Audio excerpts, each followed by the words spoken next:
Comment down below if you guys have done anything similar to this. We have a really cool background graphic we're gonna put on here. I want you guys to kind of see how we do that. The whole point of it is to monitor these fish before they go into your display tanks. So the winner for this little giveaway that we did, and it's going to end. And there it is, guys, our 20-gallon quarantine tank. Super beautiful. Subscribe below, look at this guy. He wants to get... They always come over to us. We are walking to PetSmart. Very small fish.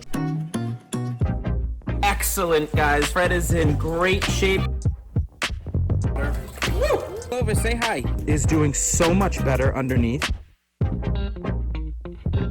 What's up, Billings fam? Welcome back. Super excited for today's episode. So we just recently put out a poll and you guys have spoken. So today's video is going to be a really cool DIY and something in the aquarist world that is almost of vital importance, and that is a quarantine tank. Now, we have had a couple of these throughout our tenure here in the aquarist world. You've never really seen them and we haven't shown you really putting them together, so I wanted to take some time, do a really cool DIY and show you the importance of it and really how to put it together. So if you ask around, a quarantine tank is almost a necessity. Not almost, it is. It's a necessity. You should absolutely have a quarantine tank. It has multiple purposes. You're going to use it anytime you get new fish. They should always go in here first for at least 3 to 4 weeks. If any of your fish are sick, you should be able to have a nice spot for them to go to and kind of get away from everybody else so that you can kind of see what's going on and not infect anybody else. So before we go any further, make sure you guys subscribe down below, hit that bell, and hey guys, really cool, I'm gonna link it down below. We have merch. That's right, we got merch and I'm super excited. I don't have it on yet. Ours hasn't arrived yet. They'll be here soon. But you can actually now go order House Billings. They look like this, really cool. Some shirts for right now. We're gonna do everything. We're gonna have phone cases, hats, you name it, we'll have it. Guys, all of the money we get from this is going right back into the channel to the rescues and to be able to do some other cooler stuff with the channel. So please make sure you share it around. Get your merch. It's gonna be really cool. Back to our little quarantine tank build here. Let me give you some of what we got here. So we got a nice 20-gallon tank, really cool little stand. I'm gonna clean this up a little bit, but it is a pretty clean tank. But let me show you some of the stuff that goes in here. You know, we got, the basics. We got a nice little thermometer here and we got filtration. So filtration's super important in here. In your quarantine tanks, for the most part, you're just gonna use sponge filtration. It's the easiest, it's the best way to, it's the easiest to clean, excuse me. It is great filtration because it gives you two, it gives you mechanical and it gives you biological. You can go huge or small, so we're gonna do a little of each. I got a huge one and I got a nice little one that goes on the side. Really cool, quick thing about the one that I have on the side, both of the sponges on here came from a tank that was already established, so they got some good bacteria already on there to help the cycle go a little faster. We got a nice little air pump here. It's actually a pretty big boy, so it'll pump for both of them.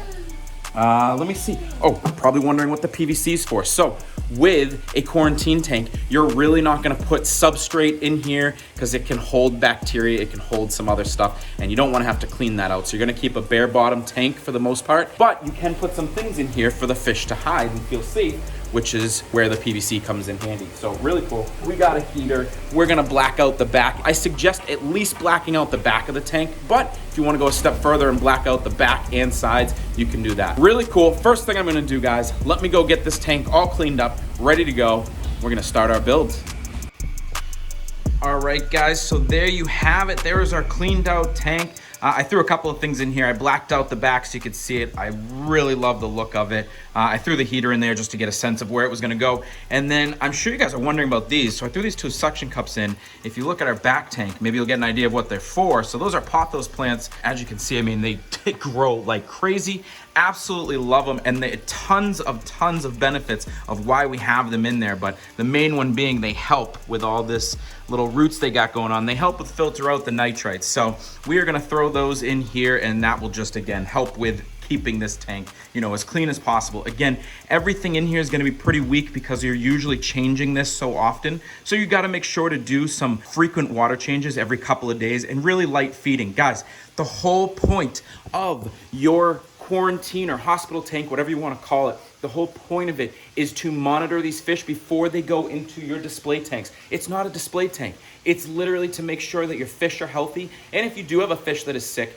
it's a great way to really kind of monitor what's going on and be able to treat it. That's why you're gonna keep these very simple so that you can clean it afterwards. If you do treat some fish in your quarantine tank, you're definitely gonna want to clean out the tank afterwards. Not empty everything fully and scrub it down, but you do want to empty the water, do a full water change, and you can use bleach and dilute it into some water and do a light bleach little bath for it or whatnot. So we got a bunch of other things to do. We got to get the filters in, gotta get the pump set up. This tank is going to go right over here. Now, the only thing we're working on right now down here, just because we have so much going on, is we are running out of electricity down here, and so we need to find a way to fix that. So what we are going to do is we will most likely be drilling from upstairs down and stealing one of the plugs from upstairs, or one of the outlets, excuse me. So we're gonna get the tank into place. Once that's done, we're gonna start drilling and get some power into this bad boy. There it is, Billings fam. Let me know, hey, comment down below if you guys have done anything similar to this. I'm sure there's plenty of you out there that have quarantine tanks, hospital tanks. What do you call them? Do you call it quarantine, you call it hospital? Let me know. And let me know some of the stuff that you've done in here. See what you guys have that I don't possibly. But let me give you a quick tour. So we got the huge filter in here on this side. Guys, again, this was rated to do like 125 gallons. I wanted to have as much in here as possible since that's all we're using. And then we have our little one over here that is stuck on the side. I like those hang on the side filter ones. And then, you know, we got our heater back there. I put in some of the PVC. I got a nice little light here that'll work perfect. And then we're gonna go cut some pothos plants, stick them on both sides. We're gonna fill this bad boy up with water. Always good, guys. This is what I use, and I'll link it down below if you guys don't use it. The Seacom Prime. Prime and Stability are great, especially for some quarantine tanks. I use it with every water change in any of our tanks, but very, very good for in here, especially when you're kind of having to sometimes turn water over quickly. It's really good to have that stuff. It will help kind of get the cycle sped up a little bit. So, guys, biggest thing again, we gotta find some way to bring down some electricity here. So I'm gonna work on that right now, cut some pothos plants, get those in, and we'll be back shortly. But guys, please though, if you like this stuff, if you like all of our videos, make sure to give us a like. Send us a comment, guys. We love interacting with all of you.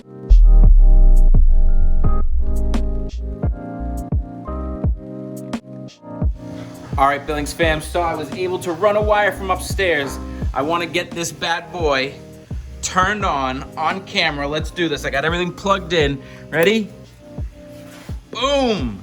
Look at that. That is really, really cool looking. I love it. The only thing I did, guys, off camera, I switched the two filters on the sides just because we are gonna put some background graphics on here. Make sure you guys stay till the end. We have a really cool background graphic we're gonna put on here, and it's really, really easy, and I want you guys to kind of see how we do that. Also, guys, we have to announce our winner. We just did a quick little contest the other day. I don't think many people saw it, but make sure you see it. We do some community posts sometimes with pictures. It's actually where we ran the poll for this, but we posted a little giveaway on there, and we are gonna pick a winner, so we will do that right at the end as well. So make sure you stay tuned. But guys, super cool. The pothos plants will hopefully grow like they did in the 55. Plenty of room in here for fry or for even some somewhat larger fish, but this looks amazing. So stay tuned, guys. We're gonna go get that graphic. We're gonna finish up. And there it is, guys, our 20-gallon DIY quarantine tank. Super beautiful. I absolutely love this. Look at the pothos plants. And there are our decals. Let me explain those really quick, guys. Those are super easy to do, and they really, really make the back of the tank pop. So all Tay did was she actually designed those on the internet, on the computer, and sent them to like a CVS or Walgreens as actual photos. You print them out, and then you just stick them right on the background before the black background there. And then the black background you can get at, we got it at Home Depot. It's just kind of like an adhesive that sticks on the back. Looks great, really pops, really gives this tank some character. So I love that. So without further ado, we got to get to our winner of the little giveaway we did, and we got to get to our good vibes shout out. So real quick, Tay wanted me to point out, if you guys really like those decals and want to use them, we will post them on Instagram. Actually, we're going to post the video on Instagram. If you comment down below that you want them, Tay can get them over to you. Like I said, really, really cool, guys. So without further ado, so the winner for this little giveaway that we did, and it's going to end up being a shirt. You can see it right there. We will send that over to you. It was Lady of the North, who did everything we asked for. Awesome. Congratulations. I see your name all the time. We really appreciate the support. Guys, make sure if you want to win anything, we will do some of these all the time. Just pay attention to anything we post out there under the the community tabs. Excuse me. So, without further ado, this week's Good Vibe shout out goes to a newer subscriber, Corey Rattering. Hopefully I don't demolish that name, but I'm sorry. Bro, I love your vids. Been binging for 2 days. I like your enthusiasm and constant good vibes. Can't wait for summer so I can do some of this stuff. Awesome, Corey. Thanks, man. I can't wait for summer and spring either. We got so many things to do. Got to get everybody outside. Had a great time with this video. I hope you guys learned a lot. This was a really cool DIY. We're going to do a lot more of these coming up. As always, guys, peace. Subscribe below. Look at this guy. He wants to get... They always come over to us. We are walking to PetSmart. Very small fish. Excellent, guys. Fred is in great shape. Woo! Over, say hi. Is doing so much better underneath.